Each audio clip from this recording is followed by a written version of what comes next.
নমস্কার সবাইকে, আমি বিপ্লব মণ্ডল চলে এসেছি নেক্সট ভিডিও নিয়ে। তা চলুন আজকে একটু ভিডিওটা করতে রাত হলো, কিছু মনে করবেন না। হ্যাঁ, তো আমি একটু মার্কেটটা দেখে নিই। কালকে আমাদের যে মার্কেট প্রেডিকশান দিয়েছিলাম সেটা কীভাবে কাজ করেছে কালকে দেখে নিন। আমার নিফটি সাপোর্ট দিয়েছিলাম 25,000, দেখতেই পাচ্ছেন 25,000, এবং রেজিস্ট্রেশন দিয়েছিলাম, হ্যাঁ যেটা আমি রেজিস্ট্যান্স দিয়েছিলাম আপনাদেরকে সেটা হচ্ছে 25,170, গ্রিন কালার দেখতেই পাচ্ছেন। মার্কেট দেখুন 23 তারিখে আমার ওপেন হয়েছে, উপর দিয়ে আজকে আপ মুভমেন্ট গেছে। আমার রেজিস্ট্যান্সকে যেই ভেঙেছে একটা দেখে নিন, ভালো উপরে আপ মুভমেন্ট দিয়েছে। 25,170 থেকে আপনার কত দূর গেছে মার্কেট? 25,230। আমি আপনাদেরকে একটা কথা বলেছিলাম, যদি 25,170কে ক্রস করে তাহলে রেজিস্ট্যান্স ফার্স্ট, আমার সেকেন্ড যেটা আমার রেজিস্ট্যান্স থাকবে সেটা কত বলেছিলাম? 25,250। মানে আমি আপনাদেরকে দিয়েছিলাম 25,250, 30 পর্যন্ত উঠেছে। দেখুন মার্কেট এখানে 233 পর্যন্ত লাস্ট উঠেছে, আমার এখানে আপনাদেরকে 50-এ দিয়েছিলাম। তো যাই হোক, তাহলে এইটুকু বুঝতেই পারছেন আপনারা যে আমার রেজিস্ট্যান্সটা যখন ভেঙেছে তাহলে আমি এই জায়গায় কিন্তু একটা কল অপশনের সাথে ট্রেড করতে পারতাম, এবং করলে ভালো রকমই প্রফিট হতো। 25,170 থেকে 230 পর্যন্ত গেছে, তাহলে প্রাইস অ্যাকশন ঠিকঠাকই কাজ করছে আশা করি। সাপোর্টের দিকে আজকে আসতেই পারেনি মার্কেট, আমার আজকে আপ মুভমেন্ট ছিল, পজিটিভ ছিল। তো নেক্সট চলে যাই সেন্সেক্সটা একটু দেখে নিই চট করে। সেম জিনিস সেন্সেক্সও হয়েছে, দেখুন রেজিস্ট্যান্সকে আজকে আপ মুভমেন্টই ছিল। তো সেন্সেক্স আপনার, আমি যেটা দিয়েছিলাম সাপোর্ট, সেন্সেক্সের সাপোর্ট ছিল 81,880, আর রেজিস্ট্যান্স ছিল 82,600। দেখুন 82,600কে ক্রস করেছে এবং আপ মুভমেন্ট একটা দেখতেই পাচ্ছেন। ক্রস করার পর নতুন একটা রেজিস্ট্যান্স তৈরি করেছে, যেটা 82,800-র কাছাকাছি হয়েছে। তো সেম আমি সেকেন্ড রেজিস্ট্যান্স কিন্তু বলেছিলাম 82,800 পর্যন্তই। 800 যদি এটাকে ক্রস করতে পারতো, এই ক্যান্ডেল স্টিক যদি উপরে যেতে পারতো তাহলে তো আরও উপরে যেতে পারতো। বাট দেখুন একটা লাল ক্যান্ডেল তৈরি করেছে এবং এখানে একটা, তারপরে মার্কেট বন্ধ হয়ে গেছে।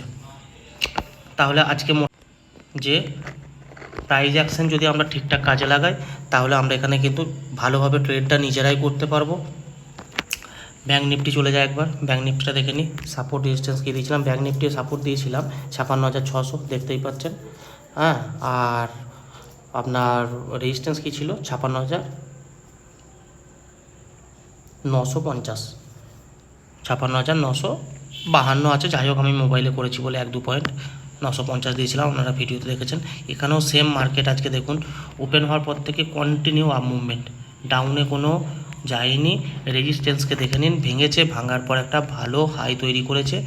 মানে আজকে মার্কেট প্রত্যেককে যারা ট্রেড করেছেন আপনারা ভালোভাবে জানেন, ভালোভাবে আপনারা প্রফিটেবল হয়েছেন, ভালো প্রফিট করেছেন কল অপশানের সাথে ট্রেড করে।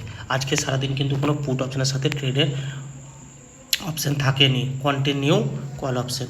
এক টানে দেখুন মার্কেট, দেখুন পুরো হাই। 23 তারিখে এখান থেকে আপনার মার্কেটটা স্টার্ট হয়েছে, একটু ডাউন হয়েছিল। ডাউন হওয়ার পরে আপনার 9টা 15 স্টার্ট হওয়ার পর, ডাউন হওয়ার পর এই যে একটা 10টা 15 থেকে মার্কেট স্টার্ট হলো, একবারে দেখুন একবারে হাই, কোনো জায়গায় আর লো হওয়ার সিস্টেমই নেই। তো আজকের ট্রেডিং যারা করেছেন খুব ভালো প্রফিটেবল হয়েছেন আশা করি। চলুন কালকের ভিডিওর জন্য একটু চলে যাই। কালকে আমার মার্কেট প্রেডিকশন কী থাকবে একটু ভালো করে দেখে নেবেন। কালকে আমার মার্কেটের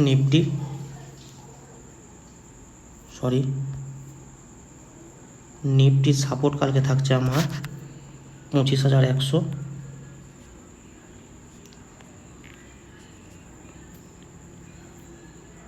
আচ্ছা, রেজিস্ট্যান্স কি থাকছে? রেজিস্ট্যান্স থাকছে আমার কালকে 25,250। সেন্সেক্স সাপোর্ট থাকছে আমার 82,600 কালকের জন্য। রেজিস্ট্যান্স থাকছে আমার 83,000।